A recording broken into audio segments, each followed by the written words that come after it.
Assalamualaikum warahmatullahi wabarakatuh. Berjumpa lagi dengan saya Rizky Santoni Putra, NIM 1902020. Baiklah, saya sekarang berada di kebun kelapa sawit masyarakat Langgam, di mana saya di sini akan membahas tentang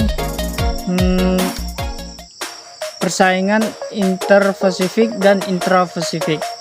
Ini kami memenuhi tugas ekofisiologi tanaman kelapa sawit.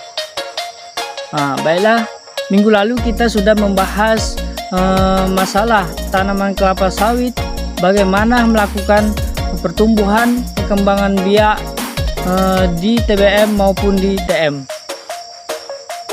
Sekarang ini kita tahu bahwa tanaman ini, makhluk hidup ini, dia memiliki teman seperti manusia juga gitu kan. Kalau dia memiliki teman, berarti ada tanaman lain. Contohnya ini kita bisa lihat di sini ada pokok yang satu dan pokok yang lainnya. Kalau antara tanaman satu dengan tanaman lain, bisa kita lihat terjadi kompetisi apa tidak gitu kan. Apa itu kompetisi? Kompetisi itu adalah persaingan. Bisa kita lihat di sini terjadi persaingan antara tanaman kelapa sawit. Bisa kita lihat di sini perkebunan ini kenapa membuat jarak dari antara pokok satu dengan pokok yang lain.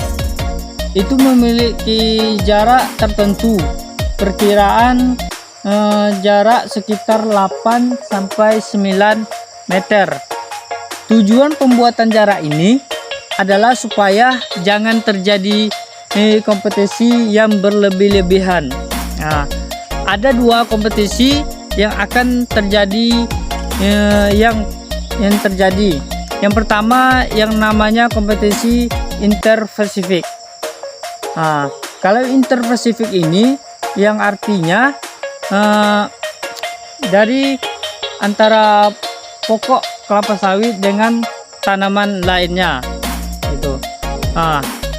Kompetisi interpasifik, kompetisi itu terjadi dengan semua makhluk hidup yang ada di dalam ini. Di perkebunan ini, apakah kelapa sawit dengan gulma atau kelapa sawit dengan tanaman lainnya. Ini alhamdulillah ini sudah dibersihkan. Kalau kita lihat di sini tanamannya, gulmanya tidak terlalu banyak gitu kan. Kompetisi makhluk hidup lain dengan tanaman kelapa sawit yang sudah berkurang. Disitulah peran kita sebagai manusia. Kebun yang sudah kita kelola dengan baik. Kemudian yang ini dimaksud pokok kelapa sawit, persaingan interpasifik, karena dia bersaing dengan tanaman lain, tetapi walaupun dia kalau namanya interpasifik itu merugikan. Tetapi di sini tidak terlalu merugikan karena tanaman ini hanya mengambil makanan sisa-sisa pelepah yang ada di batang, yang ada di bagian luar batang. Ini kita biarkan saja, walaupun secara kondisi gulma ini kita biarkan terlalu banyak, dapat menyulitkan kita dalam proses pemanenan. Buah berondolan yang jatuh akan menyangkut di situ, maka kita kurangi dengan membersihkannya. Kemudian kita bisa lihat yang kedua, yaitu kompetisi intrapasifik. Kalau intrapasifik persaingan sesama jenis dalam suatu lahan ataupun suatu kondisi antara sawit satu dengan sawit yang lainnya. Kompetisi yang pertama tadi adalah kompetisi cahaya. Kalau kita lihat di atas, di kondisi yang terang, artinya cahaya minimal oleh tanaman kelapa sawit ini sudah cukup, tidak terlalu bersaing. Ujung pelepah menyatu tetapi masih bisa ditembus cahaya, yang artinya masih mencukupi. Nah, itulah gunanya jarak tanam. Beda pula kalau tidak dijarakkan, dia akan bersaing. Bisa saja nanti antara satu tanaman mengalami kekurangan cahaya.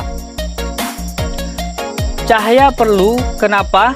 Cahaya perlu karena dia membutuhkan proses fotosintesis.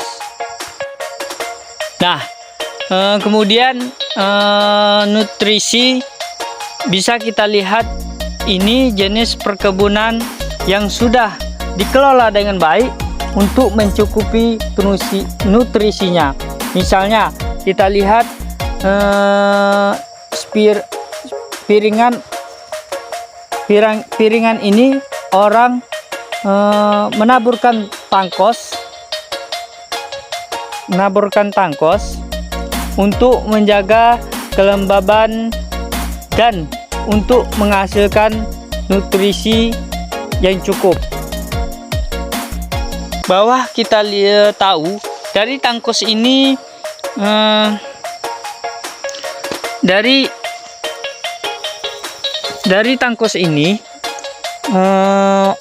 oil farm bentuk oil farm karena di dalam tangkos ini apapun yang dibutuhkan oleh tanaman kelapa sawit, semua kandungan unsur hara makro dan mikro itu ada di dalam tangkos ini. Itulah perlunya